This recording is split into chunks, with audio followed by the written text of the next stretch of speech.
Bogor kepada Bapak Eko sementara di Persib.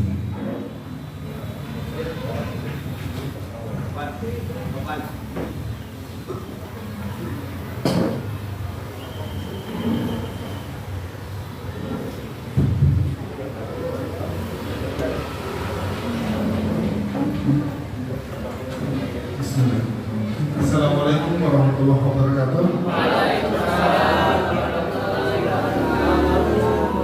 Saya hormati Bapak Kepala Desa, Bapak Polsek, Bapak Mabim Sirmas, Bapak Pemirsa, Bapak Ibu peserta kegiatan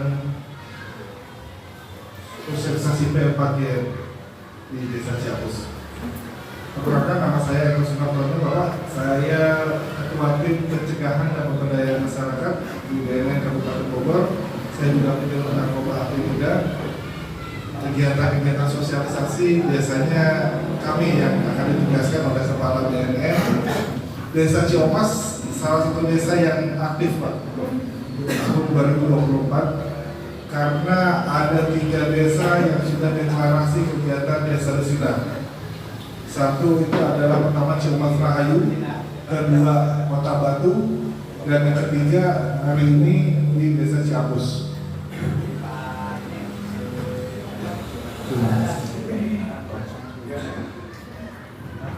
Dan kami berharap kegiatan ini akan menjadi pendorong bagi masyarakat di wilayah Ciapas untuk menjaga wilayahnya agar bersih dari narkoba.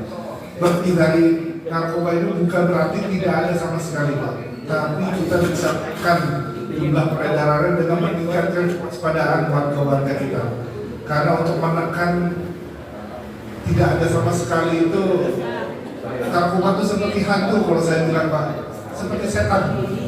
Gak ada kelihatan mata, tapi ada hanya orang-orang tertentu saja yang bisa melihat. Bapak Ibu, ini aksi konsumsi sabu di Bapak Muda-Mudi direkrut polisi. Mungkin kalau Bapak Ibu melihat berita-berita seperti ini di media sosial atau di televisi sudah biasa. Bahkan di Kabupaten Bogor pun hampir setiap hari ada kegiatan penangkapan terkait masalah narkoba. Ini juga ada Polres Bogor tangkap pengedar narkoba di Parung. Ini waktu Pak Kapolresnya masih Pak Iman Menganudin. Jumlahnya sangat banyak, Pak. Di Parung, Ciseeng itu hampir waktu tahun 2023 BNN juga pernah mengungkap 5 kilo. 5 kilo itu bukan harga yang murah. Kalau kita nilai dengan harga per gramnya tadi dibilang Pak Kapolsek 1,5 juta, ya silahkan dikalikan dengan 1.000 kali, hampir 1,5 miliar. Ya kan? Kadang orang terdekatnya, keluarganya sendiri tidak tahu kalau anaknya, suaminya, istrinya penyalahguna narkoba. Kenapa seperti itu? Karena bentuk fisik, emosi, dan lain sebagainya, kalau bagi yang baru coba-coba, Bu, Bapak, itu tidak akan terlihat. Tapi kalau misalnya sudah menjadi pecandu, mulai berubah sikapnya, mulai berubah fisiknya, ya tadinya gemuk jadi kurus, matanya merah, ingusan terus, ngomongnya belok, dan lain sebagainya, baru kelihatan kok seperti ini, kok seperti orang sakit. Nah, ini disita 5,3 kilo sabu dan 5.000 pil ekstasi senilai hampir 10 miliar. Beli Ferrari. Karena Kabupaten Bogor ini seksi, Pak, kalau dibilang. Kenapa seksi? Pertama, pendapatan PAD-nya besar. Kedua, kita salah satu kabupaten dengan penduduk terbanyak di Indonesia. Apalagi kita ini kabupaten perbatasan Jakarta, Bekasi, Tangerang, Depok, dan lain sebagainya. Banyak. Jadi sangat rawan sekali, seksi. Nah, Bapak-bapak, saya mengambil materinya dari Kementerian Desa Menurut Undang-Undang Nomor 6, desa adalah satuan pemerintahan terkecil yang mempunyai kekuasaan otonom. Dulu desa tidak seperti sekarang. Dulu desa seperti kelurahan, Pak ya, semuanya dibatasi. Dengan adanya undang-undang saat ini nomor 6 tahun 2014, desa otonom, sudah bahkan antar desa pun saling berlomba. Dan tiap desa sekarang didorong untuk mempunyai ciri khasnya masing-masing. Kondisi desa saat ini, masih ada kemiskinan di desa masih cukup tinggi, hampir 12%. Tingkatannya Indonesia, Pak. Angka stunting masih tinggi, 21%. Ketahanan desa terhadap pandemi cukup kuat. Tingkat pengangguran di desa itu tadinya 4%, tahun 2021 turun menjadi 3,43%. Penganggurannya turun, Pak, di desa, tapi semakin banyak orang yang bekerja. Pembangunan desa telah mengalami perkembangan positif dan signifikan, tapi masih ada desa tertinggal. Nah, jumlah penganggurannya semakin berkurang, orangnya semakin punya uang, ancaman, tantangan, godaannya juga semakin banyak. Semangat transformasi desa, dulu desa hanya mempunyai kewenangan yang diserahkan oleh kepala desa. Pembangunan di desa bersifat sentralistik, pemerintah desa menjalankan tugas yang bersifatnya administrasi. Tapi sekarang desa didorong untuk mengembangkan berbagai aktivitas dan potensi berbasis kearifan lokal. APBD tidak hanya digunakan untuk pembangunan fisik saja sekarang, bahkan sekarang didorong untuk pemberdayaan masyarakatnya. Masyarakatnya didorong untuk anak-anak mudanya dilakukan pelatihan wirausaha. Lalu desa diminta untuk mempunyai BUMDes agar memiliki penghasilan mandiri. Desa didorong untuk menciptakan calon-calon atlet, calon-calon guru, calon-calon sarjana melalui berbagai koneksi yang dimiliki oleh desa. Jadi desa ini sekarang bukan semata-mata hanya untuk membangun, tapi tidak hanya fisik, tapi membangun jiwa raga juga. Bapak Ibu, di dalam konsep SDG desa yang disebutkan oleh Kementerian Desa, ada desa peduli kesehatan, di mana di dalam desa peduli kesehatan itu ada 3 upaya, yaitu desa sehat dan sejahtera, desa dengan air minum dan sanitasi aman, dan kawasan pemukiman desa aman dan nyaman. Ini yang berhubungan dengan pelaksanaan P4GN atau pencegahan penyalahgunaan peredaran gelap narkoba.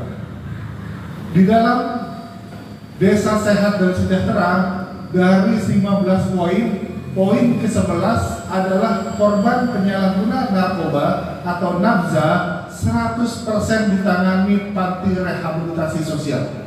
Bila ada ditemukan di desa Ciapus penyalahguna narkoba, itu yang harus didekati oleh para, kalau di BNN nanti kita bentuk Satgas Anti Narkoba dan agen pemulihan. Ini yang harus diberikan penjelasan agar mereka mau direhabilitasi, Pak. Kalau mereka direhabilitasi secara swadaya, secara sendiri, mereka tidak akan ditangkap. Tapi kalau misalnya mereka tertangkap pada saat memakai, apalagi jual beli, nah itu urusannya berbeda. Kenapa? Karena ini diamanatkan Undang-Undang Pasal 54 Undang-Undang 35 tahun 2009, korban penyalahguna narkoba dan pecandu wajib direhabilitasi. Tapi masih mayoritas penyalahguna narkoba dan keluarganya menganggap bahwa rehabilitasi itu menakutkan. Masih menganggap bahwa kalau ada yang pakai narkoba itu aib bagi keluarganya. Jadi tidak boleh diberitahu ke siapa-siapa, hanya keluarganya saja yang tahu. Nah ini yang harus dirubah, Pak. Kenapa? Karena penyalahgunaan narkoba ini ibarat orang sakit, kalau dibiarkan semakin menjadi gini. Awalnya pemakai, awalnya pecandu, tapi kalau uangnya sudah habis, dia ikut jual beli. Kalau dia tidak bisa jual beli, dia mencuri, dia merampok. Akhirnya kriminalitas di wilayah akan semakin tinggi. Nah, ini yang kita butuh dukungan Bapak Ibu semua untuk ikut mengajak. Kalau misalnya ada ciri-cirinya penyalahgunaan narkoba untuk direhabilitasi. Desa aman, air minum sanitasi aman, dan kawasan pemukiman desa aman dan nyaman. Dan arahan Presiden terkait penggunaan dana desa untuk mendukung pencegahan dan pemberantasan penyalahgunaan dan peredaran gelap narkoba sesuai dengan Impres nomor 2 tahun 2020. Nah, ini sudah termasuk arahan Presiden. Jadi tidak hanya program yang sudah menjadi sangat penting, dianggap sangat penting, sehingga perlu ada instruksi Presiden. Rinciannya seperti apa? Kegiatan-kegiatan di dalam dana desa itu bisa berbagai macam bentuk. Pertama, bentuknya komunikasi, informasi, dan edukasi pencegahan penyalahgunaan narkoba. Kedua, pelaksanaan festival olahraga bersama di desa dalam rangka pencegahan narkoba. Mungkin ini sudah ada Pak di desa ya.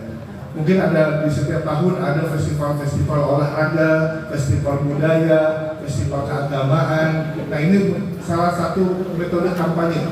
Tinggal di dalam festival itu tolong disisipkan pesan-pesan anti narkobanya. Kenapa? Karena pesan-pesan namanya pencegahan Bu ya, ini harus dilakukan secara terus-menerus, secara kontinu. Karena kalau hanya sekali saja mudah lupa. Lalu ada bidang pemberdayaan.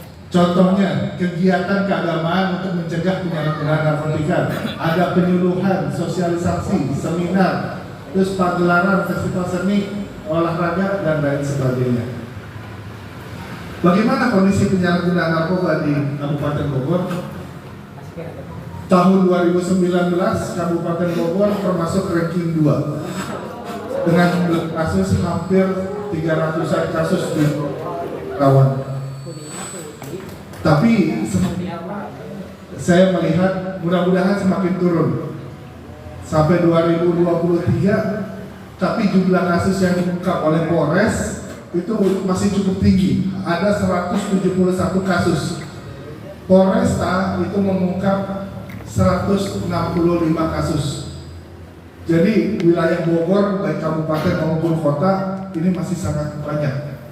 Itu terlepas dari wilayah-wilayah kecamatan kabupaten yang cukup jauh seperti Parung Panjang, Cariu, terus Tanjung Sari dan lain sebagainya, yang mungkin tidak ditangani oleh Polres kabupaten, tapi ada kasusnya di sana Pak, Ibu, ditangani oleh Polres Tangerang Selatan, Bekasi. Saya waktu itu pernah pemetaan Pak, saya melihat tidak ada kasus nih di daerah Parung Panjang. Kita menganggap bahwa daerah Parung Panjang aman. Datanglah kita ke desa Parung Panjang, sosialisasi. Wah, di sana kami diprotes Pak. Pak, kapan kegiatan sosialisasi? Seringlah ke sini. Kenapa? Karena banyak warga kami yang ditangkap Pak. Loh, ditangkap sama siapa Pak? Sama Polres Tangerang Selatan. Oh, banyak ternyata kasus-kasusnya. Nah, ini karena masalah wilayah Pak ya, jauh. Kalau misalnya dari Cibinong dan Parung Panjang, sementara kalau dari Tangsel ya lebih dekat Parung Panjang. Kita nggak masalah. Yang penting adalah kasusnya ada. Berarti memang tidak ada wilayah yang bebas tidak ada sama sekali penyalahgunaan narkoba, itu tidak ada di wilayah Kabupaten Bogor. Ini 2019 daerah kita memetakan daerah-daerah kecamatan-kecamatan yang rawan. Di antaranya ada Cisarua, lalu Cibinong, Citerep, Gunung Putri, Ciampea, Cilengsi, Babakan Padang, Ciawi, Ciomas, Rompin, Parung, Kelapa Nunggal, Bojonggede, Dramaga, dan Ciseng. Ini masuk kategorinya merah. Kategorinya merah. Salah satunya Ciomas tahun 2019. Nah, tahun 2022 ya, Ciomas di mana? Nah, Ciomas berubah dari merah menjadi biru. Jumlah kasusnya cukup menurun. Tapi memang kalau berdasarkan kasus saja tidak bisa dikatakan bahwa daerah itu apakah benar-benar rawan atau tidak, Pak. Kenapa? Karena pengungkapan kasus di desa Ciapus misalkan, yang ditangkap belum tentu warga Ciapus, bisa jadi warga luar. Di sini hanya tempat jual belinya, yang beli belum tentu orang kita, yang jual belum tentu orang kita, tapi TKP-nya di sini, jadi dianggap sebagai daerah rawan. Nah ini, karena itu BNN sekarang sedang membuat kuesioner, sedang membuat indeks kawasan rawan yang baru. Nah, di sini kami mencoba untuk memetakan wilayah rawan tidak hanya semata-mata dari ada atau tidaknya kasus penyalahgunaan narkoba di wilayah, tetapi bagaimana ketahanan masyarakatnya. Nah, ini kami mohon kepada Bapak Ibu, Pak Kades, Pak Kapolsek izin di dalam pengisian kuesioner ini ada 3 aspek, Pak, yang diisi. Pertama, aspek pemerintah daerah, yang mengisi adalah kepala desa dengan atau sekdes. Kedua, aparat penegak hukum yaitu Babin Kamtipmas dengan Babinsa. Dan yang ketiga, masyarakat. Ada 30 orang masyarakat. Kami kemarin sudah sampaikan ke Pak Sekdes, sudah di broadcast juga, tapi data yang masuk tadi baru saya cek baru 13 orang, Pak. 13 orang. Nah, kami mohon nanti Bapak Ibu dapat menolong kami untuk mengisi kuesionernya agar desa Ciapus ini bisa kita tahu kerawanannya tingkatnya seperti apa. Seperti itu. Ini jumlah kasus yang diungkap baik itu dari Polres, Polresta maupun BNN. Nomor 1-nya ganja, Pak. Ganja. Nomor 2-nya adalah sabu. Lalu ada tembakau sintetis, ada ekstasi juga, dan ada obat-obatan seperti dan psikotropika. Ini 5 hal yang wajib kita waspadai. Penyalahgunaan narkoba ini dapatnya dari mana? Anak-anak kalau pakai narkoba dapatnya dari mana? Mayoritas dari temannya, Bapak Ibu. Jadi pergaulan anak-anak itu sangat penting untuk kita awasi. Dengan siapa dia bergaul, jam berapa pulang, jam berapa dia berangkat, apa kegiatannya, itu sangat penting. Nah, adik-adik ini kebetulan tahun ini kami mengadakan kegiatan program ketahanan remaja, Bu. Tapi menyasarnya siswa-siswi SMP. Kami adakan di Desa Pagelaran. Kami mengundang 5 sekolah saat ini, 5 sekolah SMP 2 Ciomas, MTS Ma'arif, lalu Darul Ihya, terus Kaifa, sama satu lagi PGRI. Nah, kami latih di situ tentang ketahanan remaja. Nah, semoga ini nanti bisa di-sharing oleh siswanya kepada teman-teman yang lain supaya mereka lebih bisa menolak, lebih bisa mengatakan tidak bila ada suatu saat ditawari oleh temannya menyalahgunakan narkoba. Perlu tingkat kabupaten, kecamatan hingga desa terkait P4G. Lalu ada instruksi bupati tentang soal regulasi itu sudah sangat banyak sekali, Bapak Ibu. Lalu yang kedua adalah peran aktif masyarakatnya. Kalau misalnya sudah dibentuk nanti desa bersinar 1 tahun pelatihan dan lain sebagainya, setelah itu bagaimana? Apakah tukci dibentuk cicing apa berjalan? Ada 2 desa di Kabupaten Bogor, Bapak Ibu, yang mendapatkan penghargaan dari Kepala BNN RI. Pertama, di Gunung Putri. Ini adalah desa bersinar yang paling awal dan paling aktif. Mereka sampai memanfaatkan CSR dari PT Indosemen untuk melatih para mantan-mantan pecandu yang mereka rehab untuk diberikan pelatihan instan. Setelah mereka melatih, Pak Kadesnya membuka warung kopi di depan kantor desanya. Yang mengisi, yang melakukan, yang menjual, mereka yang dilatih. Akhirnya tahun kemarin, karena dianggap sebagai sukses menjalankan program rehabilitasi berkelanjutan, Kades Gunung Putri mendapatkan penghargaan dari BNN RI. Lalu yang kedua adalah Desa Ciangsana. Desa Ciangsana ini mendapatkan penghargaan untuk upaya pencegahan.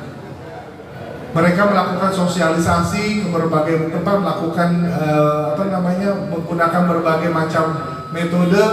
Setiap acara-acara besar pasti disusupi atau dimasukkan materi tentang pencegahan narkoba.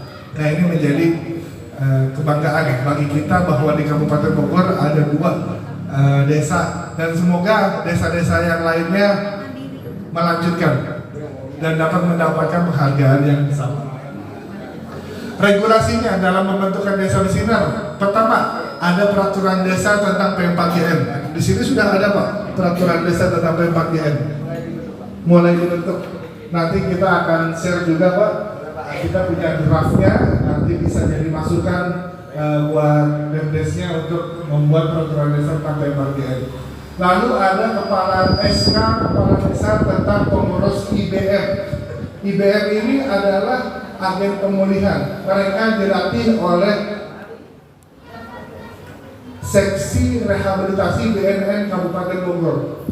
Dilatihnya untuk apa? Untuk pertama mengenali calon pecandu itu seperti apa. Kedua, mendeteksi apakah dia termasuk pecandu yang berat atau ringan. Ketiga, kalau dia masih menjadi pecandu yang ringan, dia bisa dikonseling oleh agen pemulihan. Jadi tidak perlu membawa sampai ke BNN, ke rumah sakit dan lain sebagainya. Tapi kalau misalnya kondisinya berat, maka harus dibawa ke BNN atau bahkan harus sampai dirawat inap. Tapi mereka bukan mata-mata Pak ya. Jadi masih ada pemikiran bahwa wah ini jangan-jangan BNN bentuk IBM, bentuk Satgas nanti jadi mata-mata. Enggak Pak. Karena fungsi IBM pertama hanya rehabilitasi dan sosialisasi. Kedua, Satgas itu hanya melakukan penyuluhan. Jadi nanti Satgas kami latih, kami berikan materi. Kembali ke desa, mungkin dari sekolah mau mengadakan sosialisasi, kontak Satgasnya, mereka yang melakukan sosialisasi. Atau dengan didampingi Pak Babin Katimas atau Pak Babinsa. Nah ini bisa, tapi di lingkungan wilayah Putranya. Dan yang terakhir ada rencana anggaran desa tentang kegiatan P4GN. Ini regulasinya Pak. Ada peraturan Bupati nomor 82/21, lalu ada instruksi Bupati tentang pelaksanaan program pencegahan dan pemberantasan penyalahgunaan narkoba. Bahkan saat penyusunan anggaran APBDes pun di aplikasi DPRD itu sudah ada cantolannya untuk kegiatan desa bersinar. Regulasi desa, contohnya ada peraturan desa nutup dan ada keputusan kepala desa terkait kegiatan penunjukan satuan tugas penggiat anti narkoba. Nah, tapi nanti Bapak Ibu izin Pak Kades, pada saat penunjukan Satgas, tolong diseleksi dengan sangat teliti, karena ada beberapa kasus para pecandu-pecandu itu mencoba masuk menjadi Satgas ataupun IBM. Nah ini kan bahaya kalau masuk nanti. Kita nggak tahu, ternyata mereka pecandu masuk ke dalam, mereka memetakan wilayah, mereka berkenalan dengan pecandu-pecandu yang baru, akhirnya bukannya berhasil melakukan kegiatan, kita dimanfaatkan. Nah, tolong diseleksi yang pantas siapa, latar belakangnya bagaimana, apakah bersih atau tidak, adakah misalkan pernah ada kasus dan lain sebagainya. Nah, kalau bisa tokoh-tokoh masyarakatnya juga dilibatkan, tokoh agama, tokoh masyarakat atau pemuda dan lain sebagainya. Ini dari Desa Dramaga, ada juga dari Cijeruk. Tahapannya bagaimana? Pertama, tahun ini kami akan bagi salah satu upaya membangun komitmen.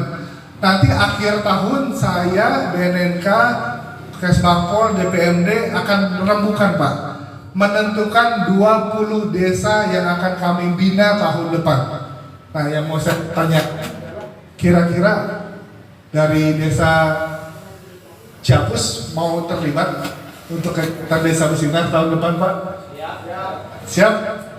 Wah, kalau misalnya siap? Siap? Kalau misalnya siap ke? Hah? Memang siap, nanti akan saya usulkan dalam rapat dan insya Allah nanti akan ditetapkan ada SK Bupatinya sebagai Desa Bersinar tahun 2025. Nah, setelah itu tentu kita harapkan dari desa menyusun pokjanya, menyusun perdesnya, menyusun anggarannya, hingga akhirnya melaksanakan kegiatan.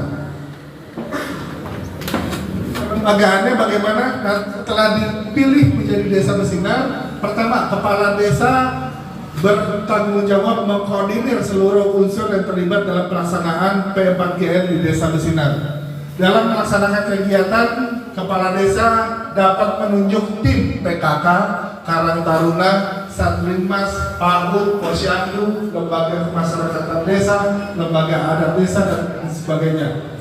Bila ada kasus peredaran gelap narkoba, kepala desa dapat berkoordinasi dengan Bapeda dan Babin Kamtibmas. Nah, nanti kita akan bentuk penggiatnya Bapak Ibu. Kalau tadi kita sebut penggiat atau Satgas anti narkoba. Fungsinya sebagai apa? Pertama, dia sebagai penyuluh. Nanti kita latih supaya mereka bisa melakukan penyuluhan. Materinya apa? Kalau ke SD bagaimana? Kalau ke SMP bagaimana? Ke SMA bagaimana? Atau mereka juga menjadi konsultan. Kalau ada warga yang bertanya, mereka yang bisa menjembatani. Bila mereka mengerti bisa langsung dijawab, bila tidak bisa bertanya kembali kepada kami di BNN. Penggalang laporan masyarakat dan terakhir fasilitator. Jadi sama Satgas P4GN. Indikator keberhasilan pertama, program desa bersinar dapat dijalankan dan dilakukan secara mandiri. Seperti di desa Luitia, selesai mereka ditetapkan, mereka melakukan sosialisasi, mereka membuat spanduk-spanduk Pak di daerah-daerah setiap RT maupun RW, sampai dengan di wilayah yang cukup banyak masyarakatnya seperti di pasar, lalu terminal, bahkan Pak Kepala Desanya menunjuk satu mobil khusus menjadi mobil P4GN di desa. Masyarakat paham dan mengerti bahaya penyalahgunaan narkoba sehingga mampu menangkal segala bentuk penyalahgunaan narkoba. Pembiayaan program desa itu dengan APBD terpenuhi. Tapi Satgas dan agen pemulihan di sini tidak boleh diberikan honor, Pak. Tidak boleh diberikan honor. Mereka hanya boleh menjadi pelaksana program. Misalkan penyuluh, Satgasnya mau melaksanakan kegiatan sosialisasi. Nah, mereka hanya mendapatkan transport selain kegiatan LSP. Jadi tidak boleh mendapatkan honor secara misalkan bulanan. Wah, saya jadi Satgas nih, nanti saya dapat honor dong. Tidak. Karena pertama kali menjadi Satgas ataupun menjadi penggiat, unsur yang pertama kita minta adalah kerelaan, keikhlasan. Seperti itu, Pak. Desa memiliki relawan anti narkoba dan penggiat anti narkoba. Desa memiliki agen pemulihan. Puskesmas ikut berpartisipasi dan mendukung. tahun depan juga kami akan melatih puskesmas-puskesmas untuk menjadi IPWL, instansi penerima wajib lapor. Jadi andai kata bapak-bapak di sini tidak hanya sebagai satgas atau IBM menemukan ada tetangganya, keluarganya yang positif menyalahgunakan narkoba, itu bisa dibawa ke puskesmas untuk dilakukan rehabilitasi. Dan yang paling kita inginkan adalah poin ke-7, penurunan tingkat kerawanan wilayah penyalahgunaan dan peredaran gelap narkoba dan menurunnya jumlah penyalahguna narkoba di desa ataupun kelurahan yang dijadikan program desa bersinar.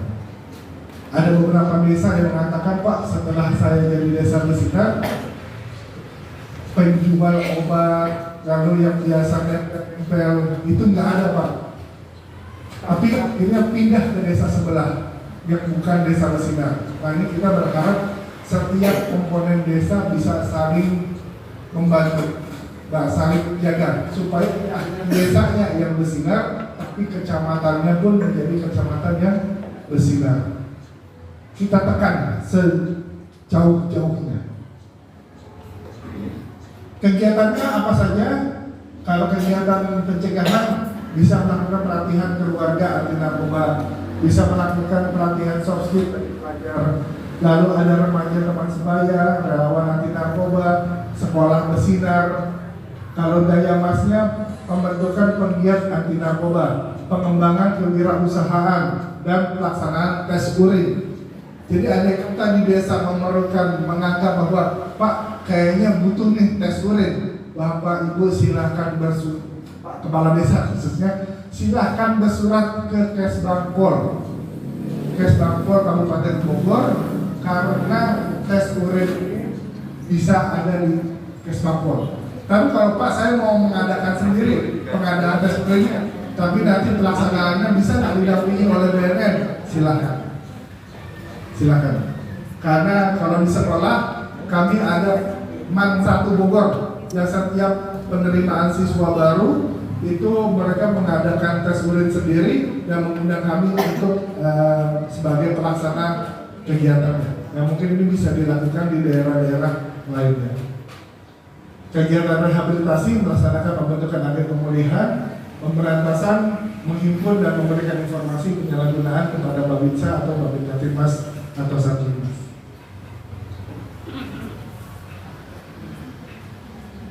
Bentuk-bentuk kegiatannya yang sudah pernah ada di desa, ini Pak, salah satunya membentuk spanduk. Karena spanduk itu banyak dilihat oleh orang dan bisa menjadi pesan dalam diam. Sering dilihat orang jadi apa? Silakan nanti ditempatkan di tempat-tempat yang strategis, pesannya berbagai macam, atau mau Pak ada nggak contoh dari BNN? Silakan nanti kami kirimkan. Ada sosialisasi PMKGN baik itu kepada warga masyarakat, pemuda maupun kelompok-kelompok lainnya di dalam desa. Ada sosialisasi melalui pagelaran seni, pelatihan relawan, ini kegiatan intervensi berbasis masyarakat. Nah, ini yang kami harapkan terjadi.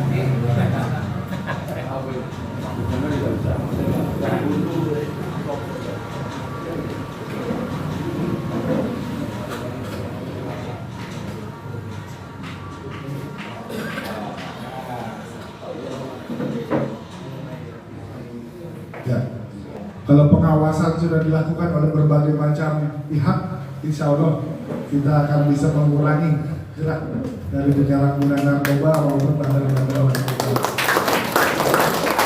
Mungkin misalnya dari saya, terima kasih. Bila ada Bapak Ibu yang mau bertanya, kami persilahkan. Mohon maaf bila ada kekurangan. Wabillahi taufiq wal hidayah. Wassalamualaikum warahmatullahi wabarakatuh. Hatur nuhun paparannya Pak Eko. Tepuk tangan untuk Pak Eko.